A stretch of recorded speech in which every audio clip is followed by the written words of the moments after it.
essa aula de hoje, ela não... Provavelmente, se a gente fosse dar um nome para ela, a gente diria como as coisas funcionam. Então, o primeiro slide, ele se refere a duas formas de organização, ou de forças que atuam em tudo que existe no universo. Então, vamos começar por cima ali, os mundos ou frequências de perfeição. E, ao mesmo tempo, a gente baixa o olhar e olha a natureza e caos. E aí existe um balanceamento entre essas duas classes de vibrações ou frequências de mundos que existem no universo. Assim como nós, no nosso corpo físico, temos um cérebro, dentro da caixa craniana, com múltiplas funções superiores, nós também temos uma área digestiva intestinal, no qual nós excretamos os alimentos. E nada mais natural que, depois de comer um certo tempo, a gente vá lá, urine e defeque, porque a natureza dentro de nós já fez todo o processo de extrair do alimento o que era útil e se transformou em inútil. Tendo visto essa força ação natural da natureza, né? Uma força normal. A gente vai estudar hoje uma força que existe, que é muito conhecida, ou que nós percebemos ela, e a outra que nem sempre percebemos. A primeira é a entropia, que é relacionada à segunda lei da termodinâmica, né? E a gente vai ver o que é isso, de uma forma simples. A entropia, ela é todo o processo involuntário e inconsciente, no qual nós não precisamos colocar vontade alguma. Já do lado de cá, o que a gente chama hoje de sintropia, muito usado pelo Joe Dispenza também, esses dois termos. Sintropia é quando nós aplicamos sobre um determinado sistema, e aí vamos ver o que é sistema, uma força de vontade e uma atitude consciente. E qual é o objetivo dessas duas forças? Uma delas é, já que nós não tomamos a frente e não organizamos aquele processo, aquele sistema, a própria natureza se encarrega de transformá-lo em uma completa desorganização, uma completa desordem e uma completa não eficiência. Por que ela faz isso? Porque é a única maneira dela absorver os compostos ou as forças que existem dentro desse sistema. Se o sistema está muito organizado, ela não consegue extrair do sistema o alimento para ela. Então, a força da natureza, a entropia, nada mais é do que a capacidade da natureza de equalizar, ou seja, tornar os níveis de organização cada vez mais baixos para que ela possa extrair os compostos ou as forças que existem dentro dessa organização. No meio, vocês observam que eu coloquei a palavra organização, ordem e eficiência, né? Do lado direito tem uma flecha que sobe. Percebe? Tem uma flecha que sobe com a palavra mais. Estou querendo colocar as pessoas aqui. Um instante. E não está entrando. Oh, tem alguém chamando aqui, eu não consigo colocar para dentro. Algumas coisas do Meet Google. Ah, deu. Pronto. Boa noite a todos que estão entrando agora. Então, nós estamos vendo aqui que do lado direito desse slide existe uma flecha que sobe e o mais, né? Então, esse mais significa mais organização, mais ordem, mais eficiência. Tá? Depois eu vou dar vários exemplos para vocês perceberem o que está se falando. Do lado esquerdo, tem uma flecha que desce, menos organização, menos ordem e menos eficiência. É assim que a natureza trabalha. É através do caos que ela reorganiza todo o sistema. E do lado direito, vocês veem a palavra voluntário e consciente, porque existe uma aplicação específica de uma força que nós aplicamos conscientemente para que o nível de organização, o nível de ordem e o nível de eficiência aumente. E do lado esquerdo, não é preciso fazer nada, porque a própria natureza vai fazer o seu trabalho. Então, como chamada que eu coloquei para esse encontro de hoje, a gente vai ver esses 5 aspectos aí, 4 aspectos, né? Luiz Fernando está tentando entrar. O Luiz Fernando vai ter que ir tentando, sair e entrando. Se alguém puder fazer o favor de escrever lá no WhatsApp para ele renovar o link, tá? Ou seja, tentar de novo. Então, Esse slide aí, ele mostra o que é a lei de entropia, como atua na nossa vida, como podemos vencê-la, o que é a lei de entropia, o que são a lei das oitavas e ascendentes e sintropia, e o que tem isso a ver com as meditações e o centro de energia. Um slide geral, só para nos lembrar do tema principal. Então aí vem um conceito, que é um conceito bem escola, assim, né? Para a gente entender o que significa. Entropia é uma importante grandeza física utilizada na termodinâmica, que é uma área da física, para medir o grau de desordem de um sistema. Dizemos que quanto maior a entropia de um sistema, maior será a sua desordem. Ou seja, menos energia, aí é importante. Menos energia estará disponível para ser utilizada. E aí nos lembramos daquela frase que todos vocês já devem ter ouvido falar do Joe Dispenza nos livros e no curso, né? Reprograme seu destino, em diversas palestras, etc., onde ele fala que onde há mais matéria, há menos energia. Quanto mais atenção se coloca na matéria, menos energia se possui.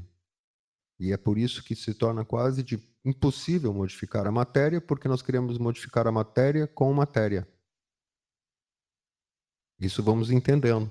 Então, quanto mais apegados à matéria, quanto mais focados na nossa atenção, às nossas contas, ao nosso emprego, à nossa família, à nossa casa, aos objetos que nos rodeiam, ao que as pessoas dizem e falam, o que elas fazem, quanto mais nós damos atenção a essas coisas, ocupamos quase 90,999% da nossa vida com essas coisas, não sobra energia nenhuma para nós, porque estamos focados exclusivamente na matéria. É isso que ensina o Joe Dispenza. E agora vamos para exemplos de atuação da lei de entropia na nossa vida diária. Tem umas coisas engraçadas aqui. Interessante. Eu gostaria que vocês me dissessem por que a gente deve tomar banho todos os dias, embora alguns escapem aí do banho. Por que a gente toma banho todo dia? O que aconteceria se a gente não tomasse banho? Podem responder. Eu tomo banho todo dia para manter meu corpo higienizado. E por que tem que manter higienizado? Vamos lá. Vamos explorar essa questão aí. Porque eu penso ser bem desconfortável não tomar banho. E que mais? Por que causa desconforto? Cria vírus, bactérias, cria outras coisas. Começou Né? agora. Melhorou. Quem mais? Por que as bactérias chegam mais e vão se aglomerando? Porque tem do que se alimentar. E as bactérias são da natureza ou são criadas artificialmente pelo homem? Da natureza. Vocês sabem que na Idade Média, por exemplo, pelos maus costumes, quando eu falo de Idade Média, estou me referindo ao período entre 800 e 1400, mais ou menos, dessa história que nós conhecemos da humanidade, que tinham lugares na Europa, sobretudo, né? Com muito maus costumes. E quando esse povo começou a se aglomerar em cidades, em burgos, né? Que é o surgimento da civilização como nós conhecemos, moderna, foi um problema sério. Eles não tomavam banho, mesmo em lugares quentes. Não lavavam as mãos. Poderia citar alguns casos para vocês que pareciam absurdos, mas nas ruas da Itália, por exemplo, e da Espanha, as pessoas urinavam nos seus pinicos e defecavam e jogavam pela janela na rua. E vocês sabem por que as pessoas começaram a usar saltos altos? Não sei não. Para não pisar. Para não pisar nas fezes que boiavam nos esgotos. Então vocês imaginem o seguinte, nós tomamos banho todos os dias. Eu estou dizendo um exemplo forte aqui, porque é para entender mesmo como é que funciona. Uma vez que você não faz a sua limpeza diária, não atua conscientemente, voluntariamente, não vai debaixo d'água e limpa, a natureza entende que você é um alimento. E aí vai criando a própria pele, vai morrendo. E para que a pele morta seja consumida, surgem as bactérias que se reproduzem. Elas estão na nossa pele, mas estão equilibradas. Uma quantidade X. Vamos dizer que exista 10 bactérias por milímetro cúbico. E aí, quando essa camada, entre aspas, de suor misturado com resíduos, etc., se acumula, então as bactérias, oba, hoje tem festa, começam a se reproduzir, e aí vem as coceiras, as alergias, as equimoses e tudo que é tipo de coisa, feridas, né? Isso é a natureza, isso é a entropia. É tipo assim, E o você não... cheirinho mal, né? Oi? E o mau cheiro também. Sim, todas as consequências. Doenças. Doenças. Então, isso o ser humano aprendeu, o ser humano moderno aprendeu que é preciso, né, se fazer isso com o corpo, né? Mas se ele não fizer, já viu, né? A coisa pega. A mesma coisa com a casa, né? Se vocês observarem. Aliás, a gente até brinca, eu, sério, aqui, as louças, elas têm vida própria. Elas se sujam sozinhas. Então, 2 dias viram... Isso que só somos dois. É uma mágica que acontece na cozinha, né? Toda dona de casa sabe disso. O dono de casa também, quando lava, né? Às vezes só coloca as coisas lá e vira as coisas, vai embora e alguém lava. Se vira. Quando tem alguém para fazer isso que é pago, tudo bem, mas quando não tem, é delicado, né? Então, da mesma forma, a casa precisa de uma limpeza periódica. E essa limpeza periódica interrompe a entropia. A entropia é uma força da natureza, como foi explicado, aí vocês vão entender melhor, que ela provoca um nível de desorganização cada vez mais frequente. É o tal do caminhão descendo freio abaixo, na lomba. E aí vem uma outra perguntinha, que é um pouco mais profunda agora, que é o seguinte: por que o corpo físico de uma planta, de um animal ou de um ser humano passa por esses processos? Nasce, cresce, se desenvolver, chega à maturidade, depois envelhece e, aparentemente, a criatura desaparece, ou pelo menos o corpo desaparece, né? E aí existe um aspecto colateral, né, junto com a lei da entropia, que são essas duas forças, porque normalmente nós só conhecemos e gostamos de falar dela, né? Os espiritualistas geralmente usam essa, essa palavra como se fosse possível sentar numa cadeira e a partir daí não fazer absolutamente mais nada por sua própria alma, por sua própria consciência, porque o céu está garantido. Porque a evolução nos carregará nos braços. Mas eles não sabem, como os antigos sabiam. Ou não lhes interessa saber, na verdade, que existe uma irmã gêmea que trabalha em conjunto no universo. E a ela se dá o nome de evolução, que é o lado positivo da roda de Sansara, como dizem os hindus e egípcios também. E do outro lado, a involução. E aí nós temos um estágio de fecundação celular, né? Quando a célula é concebida, ali o corpo físico começa a se montar a partir da relação sexual. Gestação, nascimento, crescimento e maturidade. Aí se chega lá em cima da roda, né? Mas a roda não para. Ela continua girando. É a roda da natureza. Depois, então, entramos num período involutivo que não tem volta. Nesse sentido da roda, para quem está preso da roda e não conhece o segredo de estar sobre a roda. Não alcançou o conhecimento necessário para retardar todos esses processos e até mesmo transcender por completo. Então vem o envelhecimento, a decrepitude, a morte, quer dizer, a paralisação completa de qualquer função celular, e o desaparecimento, na verdade, ocorre uma transformação, né? Porque o corpo físico é transformado em matéria-prima para a natureza, seja através da cremação ou enterrando, não importa. Enterrando demora mais. Cremação vira cinza e joga aqueles sais lá. Bom, então essas duas forças, elas na verdade estão relacionadas à lei da entropia, se vocês percebem. E o que nós precisamos fazer é estudar detalhadamente alguns aspectos de, primeiro, fazer com que esse giro da roda, para nós, individualmente, diminua a velocidade. É plenamente possível. E existem muitas crenças, e quando eu falo crenças, coisas que não têm base real, dizendo que no passado as pessoas viviam pouco, morriam jovens. Mas é porque talvez o IBGE não tenha dados, né? Infelizmente. Mas a humanidade hoje é global, né? Você mede pelo aspecto global. Mas naquele tempo, quando eu me refiro a 1000 anos atrás, por exemplo, a 2000 anos ou 3000 anos atrás, as civilizações eram todas repartidas e nenhuma conhecia a outra. Algumas entravam em contato com a outra.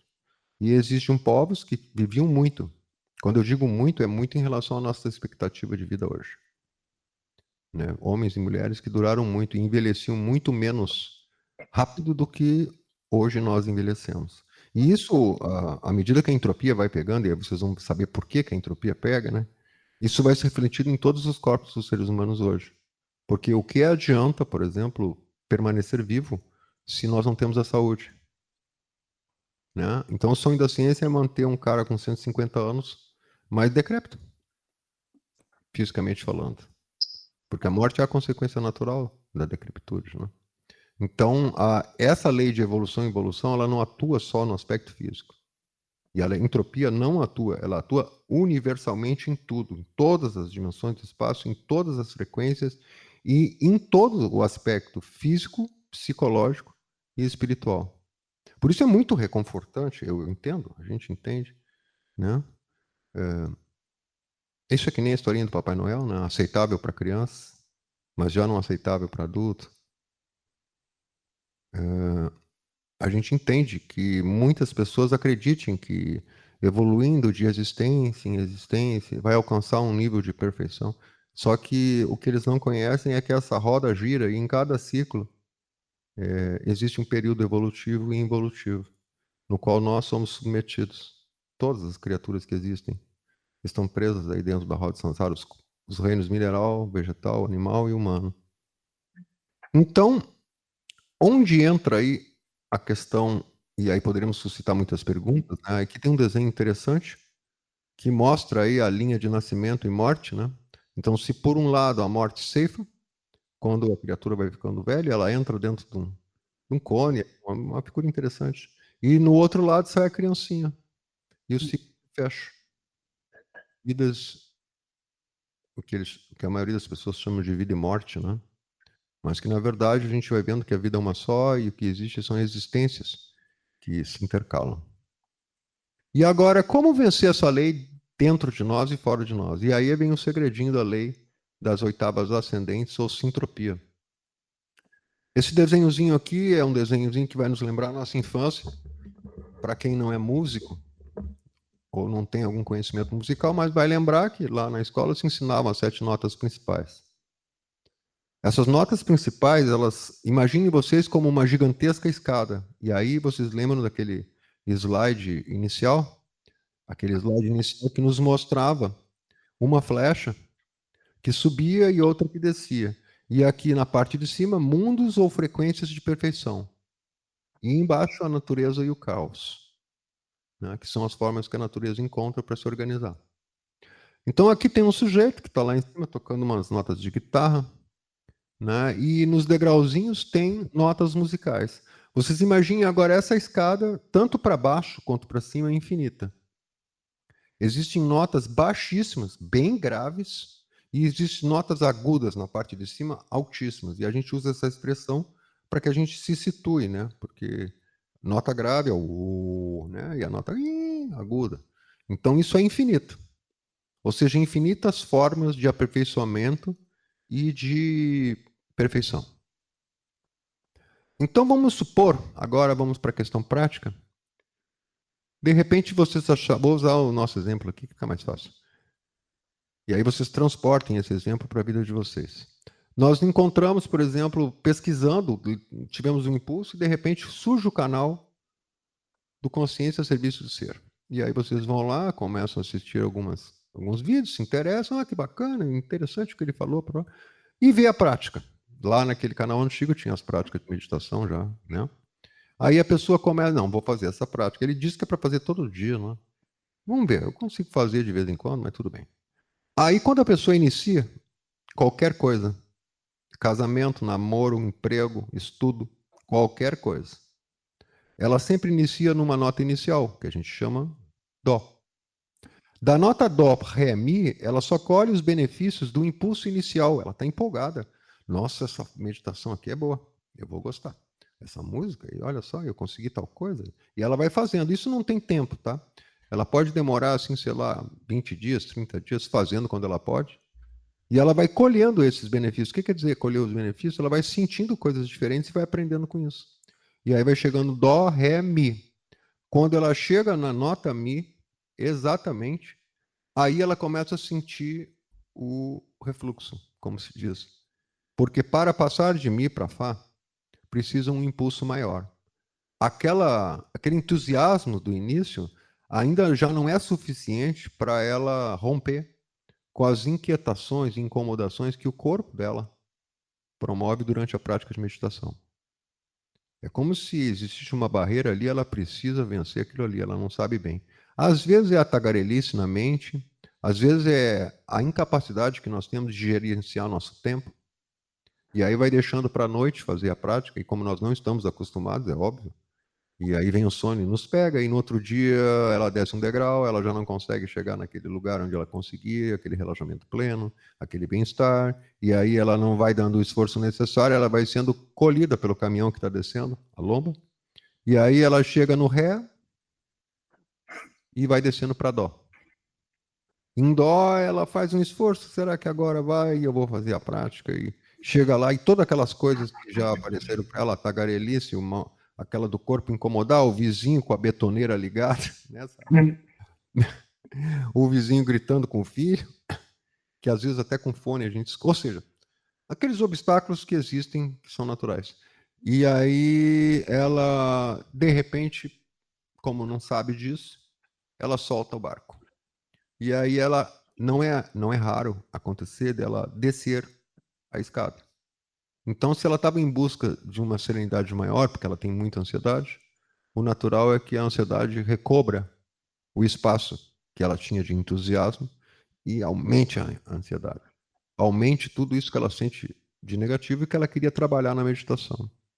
Aí passa o tempo, aí ela fica lá perdida num degrauzinho com a vida dela, comum e corrente, normal. Aí, de repente, ela abre o celular e olha lá, tem uma mensagem, aí ela olha. Agora eu vou fazer uma meditação. Aí ela começa de novo. Aí, dessa vez, ela tem uma lembrancinha melhor, ela fala assim, não, dessa vez não, o vizinho não vai me incomodar, eu vou fazer essa prática.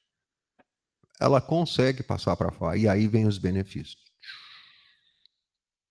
Porque é um degrau mais alto, é uma frequência mais alta. E ela está caminhando em direção a isso. E ela está toda empolgada. Nossa, eu tive umas visões, eu tive uma experiência, ou seja, o que for, uma experiência fora do corpo, ou mesmo se sentiu muito bem. E aí ela novamente dá outro passo e ela chega em Sol, na nota Sol, e ela continua recebendo os benefícios, ela continua a fazer. Porque ela não tem obstáculo, ela está tão empolgada naquilo, ela é como que levada pela empolgação que nasceu dentro dela, da experiência. Aí ela chega em lá, também a mesma coisa. E mais progresso, e ela começa a falar para os outros e diz, nossa, essa meditação é maravilhosa, eu tinha tanta ansiedade, tinha tanto isso, tanto aquilo, blá, blá, blá, blá, blá. E ela chega em si, que é a última nota da escala. Bom, aí vem outras situações. Aí ela se dá conta que ela precisa relaxar mais profundamente, porque tem uma parte do corpo dela que está duro. Ela não consegue se soltar o suficiente para... Ela sabe que está ali na frente o que ela precisa. Internamente, eu digo, durante a meditação, e ela não consegue. E aí ela vai ter que buscar encontrar um artifício para vencer o obstáculo entre a nota Si de uma escala, porque lembrem, as notas continuam, e o Dó da escala seguinte. E da mesma forma como Mi para Fá, Si para Dó, ela vai ter que usar um artifício, tá?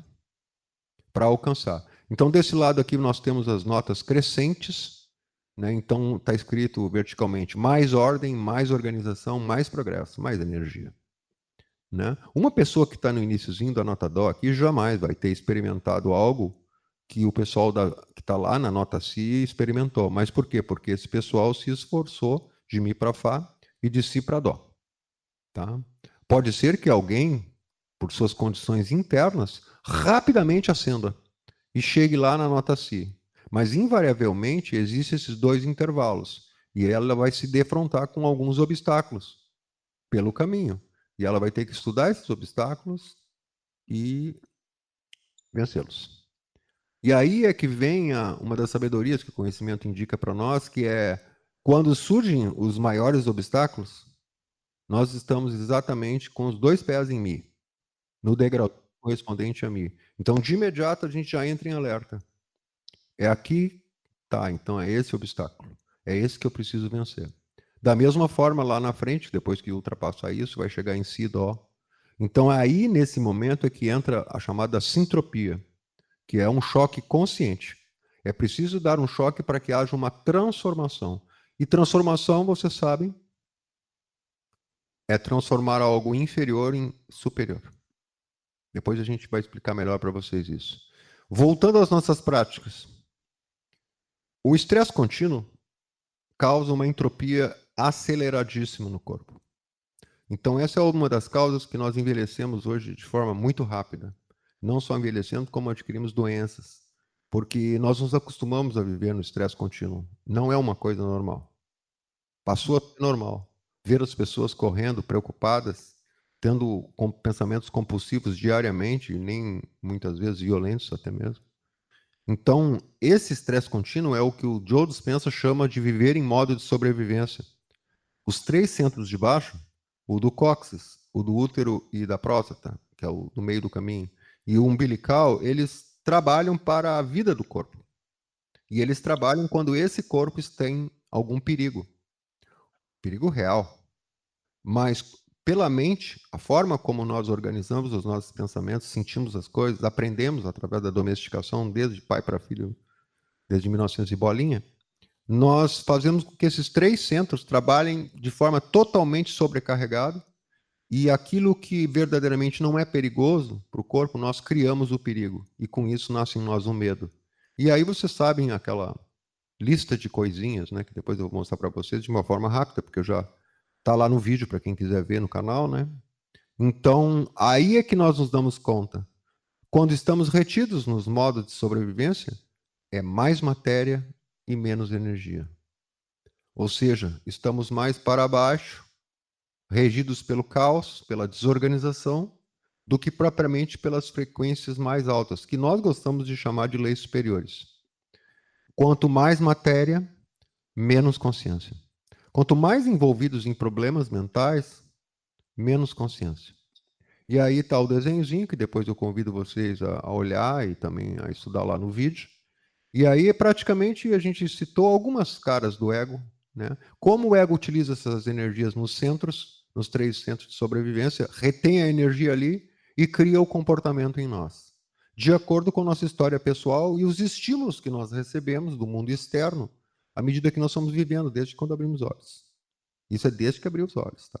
Quando a personalidade se forma, que é um conjunto de hábitos mentais, emocionais e físicos que aparecem a toda hora em nós, aí ele já trabalhou isso aí e já manifesta aos outros. Existem outros mais profundos, aspectos mais ocultos, que a pessoa em si não revela porque a personalidade não deixa. Eu vou dar um exemplo para vocês. Alguém tem a personalidade muito rígida, é uma pessoa muito séria. Aí ele toma um gole, um mé, e roda a baiana.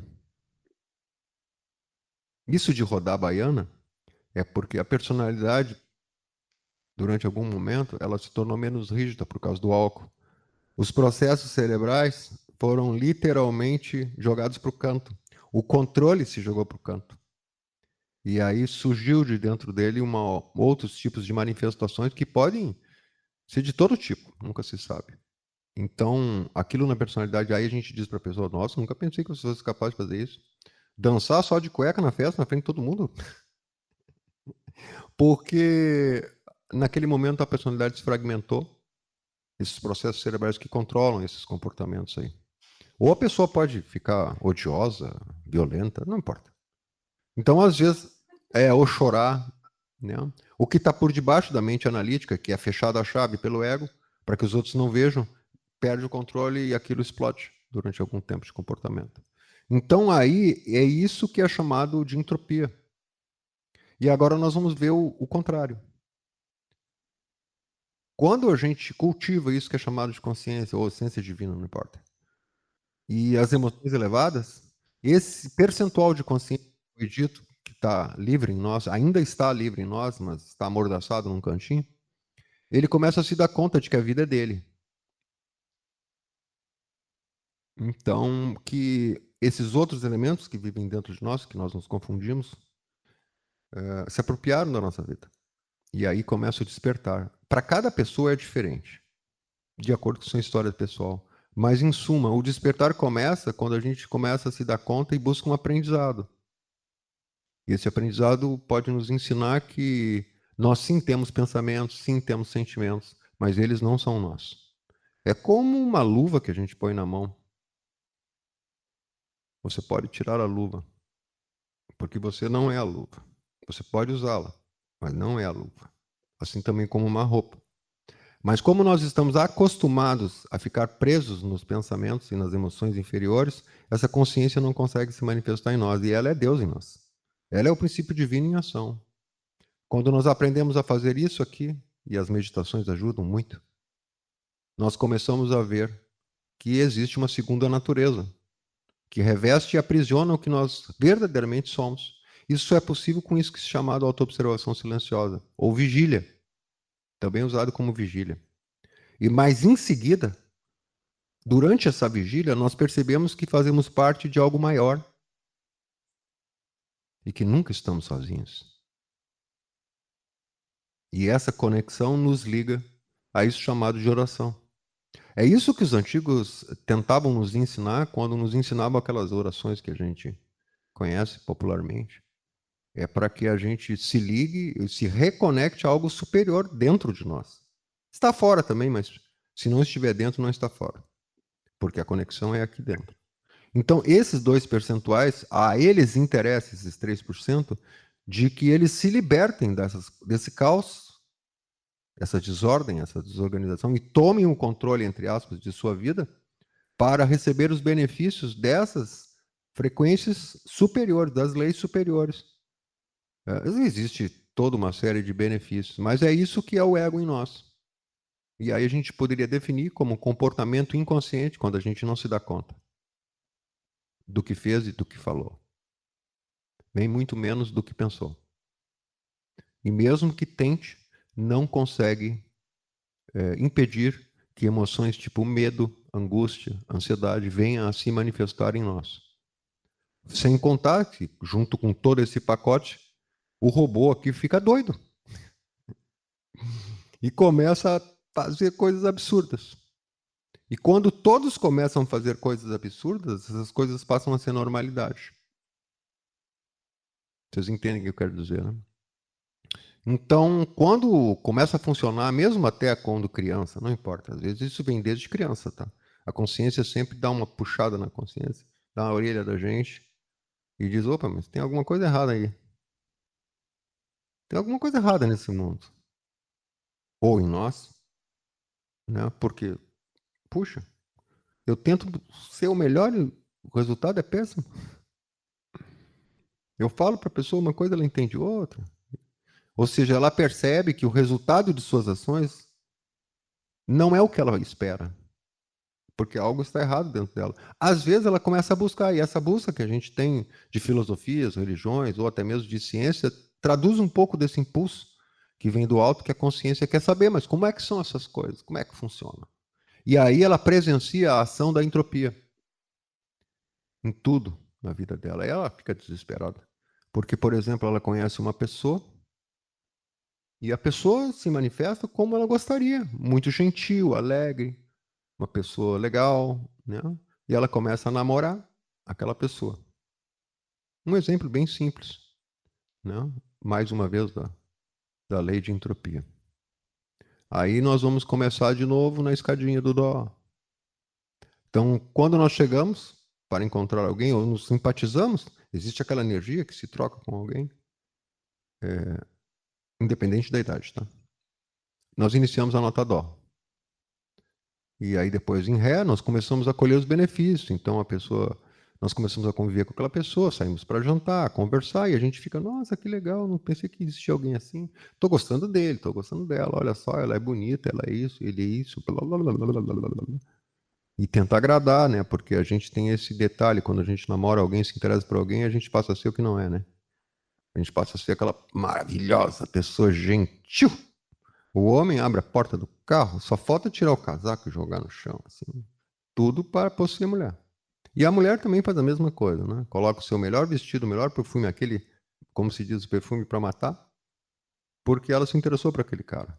Ela passa a ser gentil, amorosa com ele. Quando chega em mim, começam os obstáculos. Aí a natureza em si se encarrega de nos mostrar quem é aquela pessoa ou que aquela ilusão que nós tínhamos da primeira impressão, né?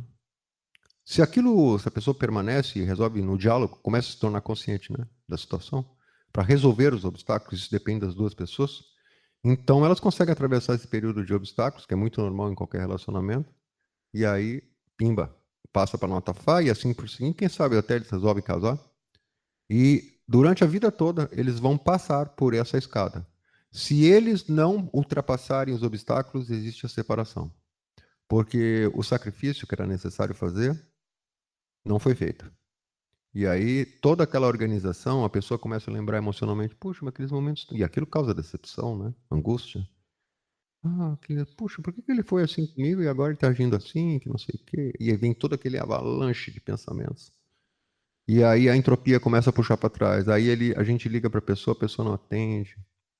E ela também tem sua própria mente. Ou seja, a entropia começa a pegar no relacionamento. É essa força que corre nesse sentido, empurrando para baixo. Quase que nos mostrando que tem alguma coisa que ser feita que a gente não fez.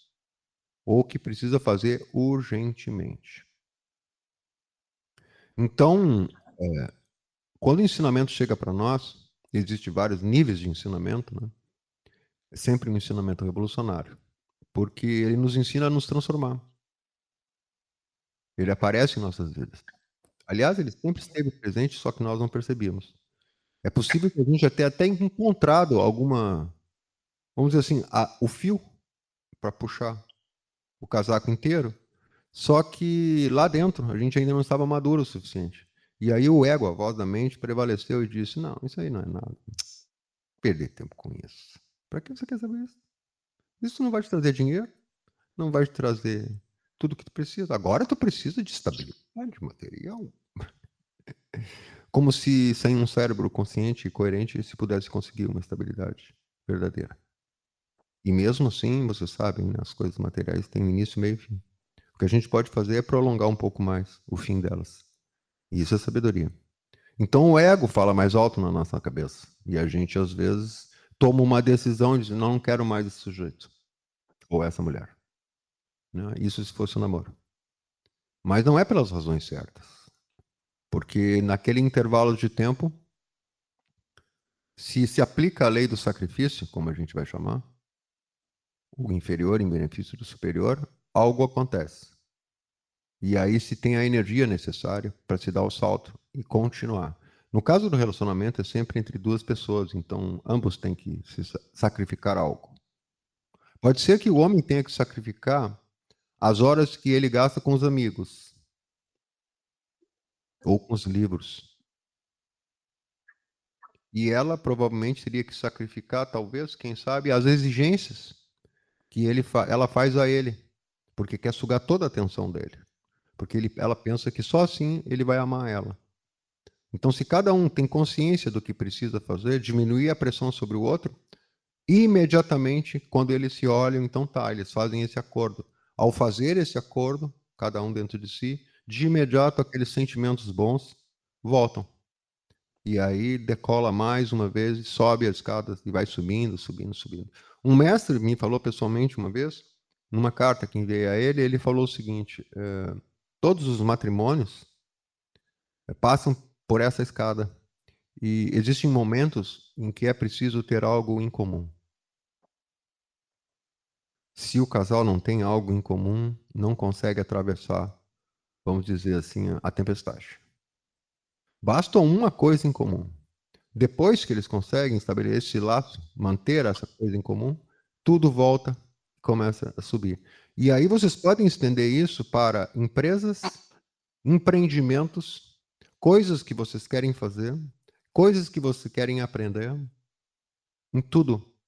Quando chegou a preguiça, chegou alguns obstáculos, algumas coisas do dia a dia começam a tentar tomar aquele tempo que você tinha para fazer tua meditação, ou teu curso favorito, ou simplesmente aprender música, ou seja lá o que for, pode ter certeza, vocês precisam sacrificar algo. Nós precisamos. E aí temos que buscar o que precisamos sacrificar. É isso que os mestres chamam de, enquanto a gente está caminhando nas notas normais, a gente está fazendo um esforço, porque, claro, não, agora é a hora. Chegou a hora, eu vou lá agora, eu vou fazer uma prática, uma meditação, por exemplo. Né? Ou então, chegou agora, eu vou limpar minha casa. Hoje eu preciso limpar minha casa. Esse é um esforço. Mas em determinado momento é preciso um super esforço. E é exatamente quando o Mi vai para Fá ou o Dó seguinte vai aparecer. Entre Si e Dó seguinte. Essa referência de nota é apenas para mostrar que naturalmente já existe esse processo na natureza, bem simplificado. Se você pega uma flauta, por exemplo, e toca dó, ré, mi, você assopra com a mesma força essas 3 notas. Mas para alcançar fá, você tem que dar um assopro mais forte, ter mais ar no pulmão.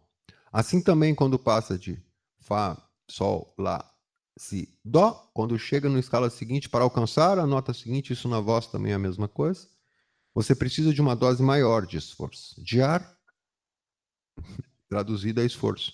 Então, aí você pode usar esse exemplo das notas musicais e perceber quando é que você está tendo tantos obstáculos. Aí você para e começa a refletir o que é que eu preciso fazer ou sacrificar para alcançar, se é este o meu objetivo. Isso se faz consciente. Lembrem daquele primeiro slide, tá? Então, a palavra sacrifício ela é tremendamente negativa porque os homens, no decorrer dos séculos, têm usado de forma muito bárbara o sacrifício. O sacrifício humano, e vocês dizem, isso acabou lá, acabou nada. Nós continuamos a sacrificar os seres humanos. Os deuses é que mudaram de nome. Né? Hoje é isso, milhares de vidas são ceifadas em nome da democracia, da tirania, da pátria, da religião, Deus. Né? São rótulos, mas no fundo é movido pelo medo e pelo ódio. Então os homens continuam sendo sacrificam uns aos outros por coisas vãs, inferiores. Isso é um exemplo de sacrificar o superior pelo inferior. Isso parece ser uma coisa idiota, né? Mas é real. Quem é que sacrificaria algo inútil, algo muito bom por algo inútil? Quem é que compraria, passaria a vida toda trabalhando para comprar um ursinho de pelúcia desse tamanho? Parece uma ignorância, um absurdo. Ninguém faria isso, não. Nós fazemos em muitos casos isso, por inconsciência. Então os homens vão à guerra por isso, porque eles sacrificam os corpos e as vidas das pessoas por coisas inúteis, por mentiras. Mas esse é o processo civilizatório. Cada ser humano também passa por um processo e a civilização inteira também passa por um processo. Isso não é de hoje. Não? Mas é que aí nós apontamos o verdadeiro sentido do sacrifício, que é a transformação consciente. Por exemplo, vocês têm carro, não tem? Ou andam de ônibus, não importa. Mas para o ônibus andar, o que é preciso para o carro andar? Antes de qualquer coisa, você tem que ter um combustível. Aí você pega o teu salário, gasta horas do teu dia trabalhando para ter um percentual de dinheiro para chegar no posto de gasolina e comprar a gasolina ou o álcool. No momento em que você coloca o álcool no teu combustível, como combustível no teu tanque de gasolina, o que está acontecendo nesse momento?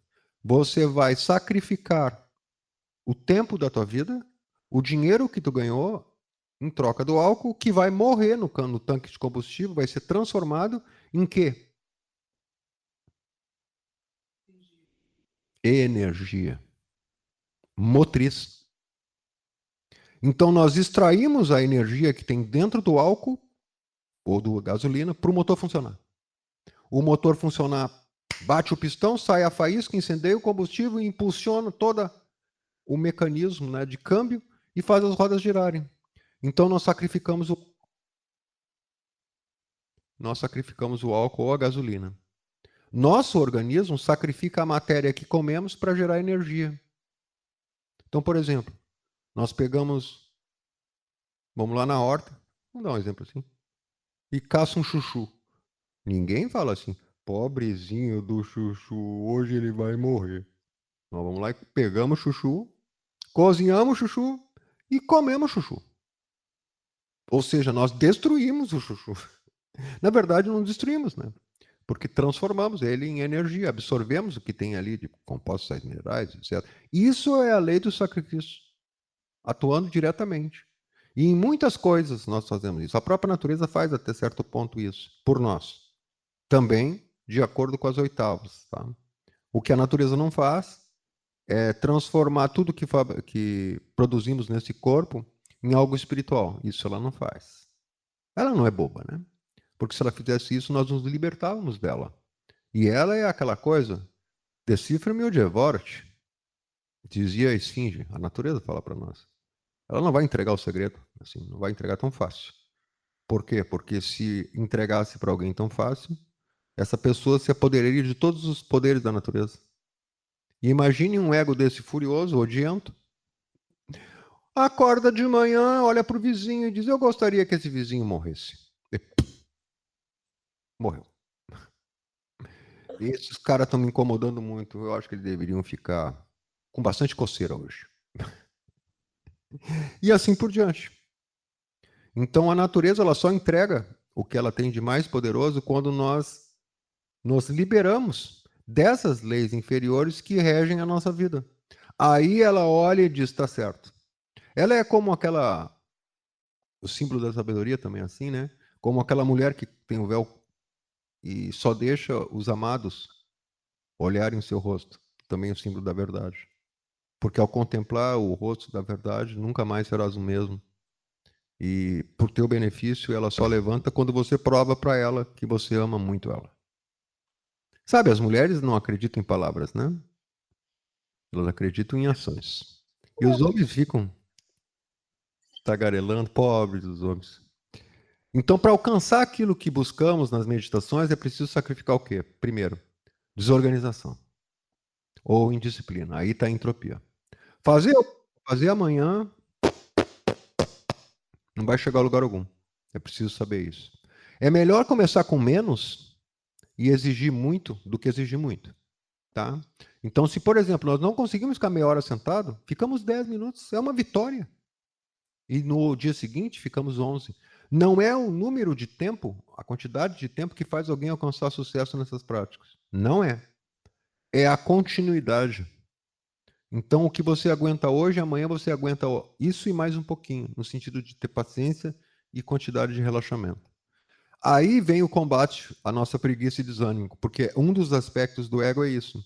Quando o ego pressente dentro de nós que aquilo não vai fazer bem para ele, no sentido negativo da palavra, né? É lógico que ele vai encontrar obstáculos. E você sabe, infelizmente, hoje o corpo está sob o domínio do ego. E aí o pobre do corpo passa a ser o instrumento de preguiça e desânimo. Aí você tem que saber trabalhar com isso. Nunca, nunca se autocriticar por preguiça ou desânimo. Não, não, não, não. Não fale palavras duras para você mesmo, nem para o corpo. Ao contrário, isso é uma coisa que a gente aprende. Você vai dizer para si mesmo: vamos lá, mais um pouquinho só. Como um treinador fala para o atleta que está iniciando. Ele viu no atleta, ele pegou ele e disse: olha, esse cara, esse menino é um menino de ouro, mas ele precisa de disciplina. Aí ele vai pegar uma vara e vai bater no menino quando o menino não fizer, de modo algum. Ele sabe que precisa induzir o menino a encontrar o seu caminho. Então, a mesma coisa a gente faz com o corpo. E aí, já de uma outra forma, tá? Quando entra no terreno mental, e aí essas reclamações mentais, mas isso aqui não está levando a nada. Aí nós temos que entrar direto com a espada. Não tem conversa, porque na mente é o ego puro. É o ego bruto. Se você se encadear naquele pensamento ali, quando você vê, você já parou, já não sabe nem mais onde está, já levantou, já está, já acabou. Então, quando a gente percebe isso aqui, a gente isola o terreno da mente e produzindo uma concentração, por exemplo, as frases do Ho Oponopono são bastante eficazes. Enquanto o pensamento percute, você vai colocando outro pensamento, que é as 4 frases. E ali, naquele momento, aquele pensamento se dissolve. E aí nós voltamos à prática. Às vezes, o que acontece durante a meditação é que nos distraímos, porque insistimos em fazer a prática deitado quando ainda não estamos capacitados. Porque se a gente fica sentado, quando a gente dá uma distraída, a gente balança a cabeça, sono, né? E aí, quando volta, a prática já está quase terminada. Isso aconteceu comigo múltiplas vezes. Aí, na prática da bênção, as primeiras vezes que eu fui fazer, eu estava muito bem, chegava no segundo centro, isso aqui tá bom, vamos lá. E concentre, né? Sente o espaço. Daqui um pouco, quando eu via, já estava na garganta. Eu não sei, acontece isso com vocês ou não? Ou é só comigo? Mas não há nenhum sistema que resista à persistência. Então vocês precisam se submeter a ficar sentado, o máximo relaxado possível. Depois a gente fala disso mais tarde. E é assim que se combate, se sacrificando. Não tem outro jeito. O que a gente sacrifica aí? A nossa preguiça, o nosso desânimo, e segue em frente. Parece que nessa hora a gente está rastejando, não está chegando no lugar. Se alguém olhasse, era até engraçado, né? A gente está rastejando, não, eu tenho que chegar. Não, não. É simplesmente voltar à prática e continuar.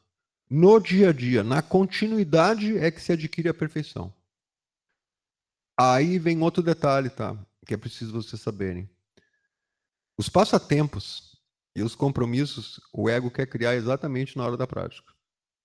Já estejam alertas sobre isso, mas muito alerta.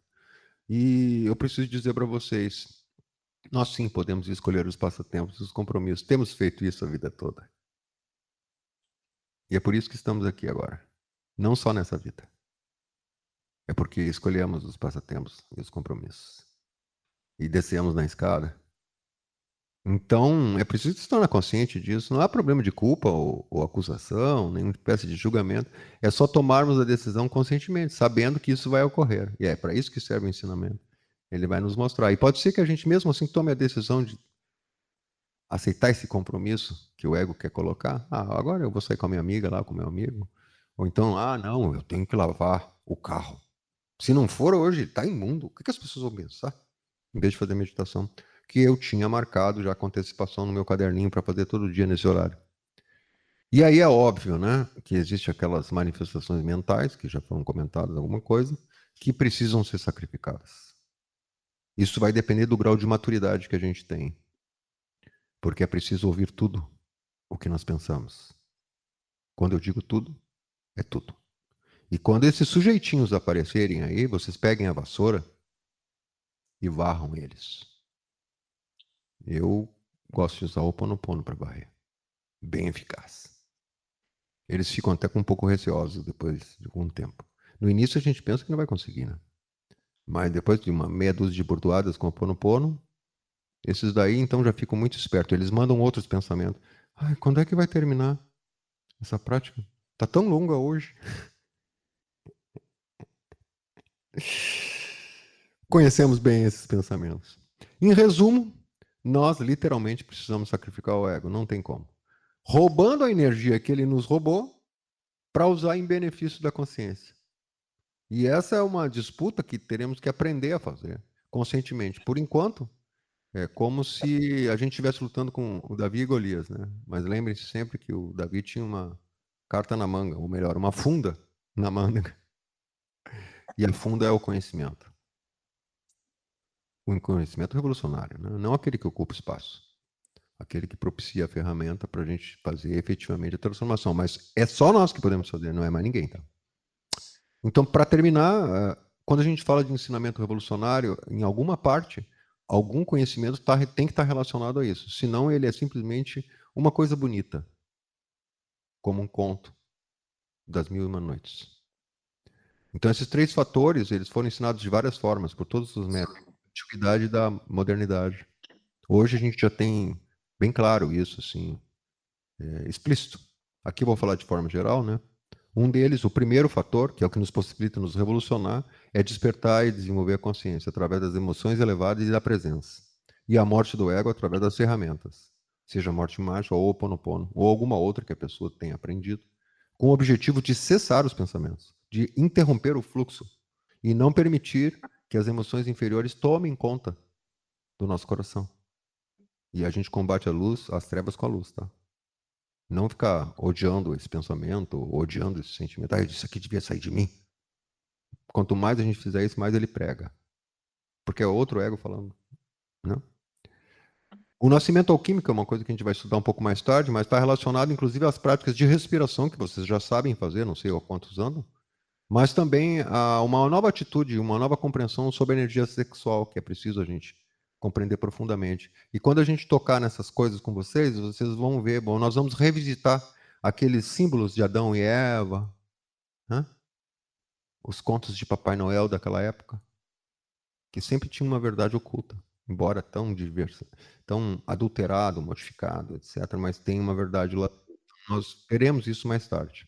Mas, em suma, nascimento alquímico, vocês já devem saber a essa altura, a alquimia é transformar chumbo em ouro, né? Bom, hein?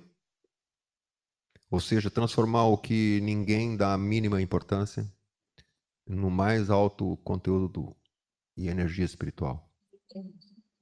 Transformar emoções negativas em emoções elevadas. Transformar desejo em amor. E assim por diante. E por último, é importante que a gente vá assimilando isso, que é ensinar. A melhor forma de ensinar essas coisas é viver o que se ensina. Porque uma coisa é o que sai da nossa boca e outra coisa é o que nós vivemos no dia a dia. Então, à medida que nós vivemos esse ensinamento, começamos a entrar em presença e trabalhar fortemente no ego, fazemos nossas meditações, essas transformações vão ocorrer e às vezes a gente nem percebe que está ocorrendo. Daí alguém fala, puxa, mas você está tão calmo, então como é que você está, que remédio você está tomando? Passa para mim o nome do médico aí que eu quero tomar esse remédio. Aí é a hora da gente fazer esse terceiro fator. Só que não é bom falar muito, senão que deixar a nossa presença fala mais, né? Então, às vezes a gente quer convencer alguém de fazer meditação quando nós mesmos não fazemos. Aí não vai dar certo. Não vai. Ah, porque eu li num livro do Joe Dispenza que cura até câncer. Ah, muito bem. Aquilo sai como uma fé zero, porque não viveu. A gente só toca as pessoas realmente quando a gente viveu o que está falando. Aí sim é legal. Então, aqui o slide final, eu queria apresentar para vocês também um outro canal que a Sara tem. Publica umas coisas interessantes também, a gente faz um trabalho em conjunto, que é o canal @Sariana. E depois eu boto lá. Eu não quis botar agora, até agora, porque senão é muita coisa e fica uma loucura. Mas de qualquer maneira, para vocês saberem que também existe esse terceiro canal. Bom, perguntas então, gente. Aqui já é o suficiente. Tem muita coisa que dá para explicar a partir das perguntas de vocês. Por favor.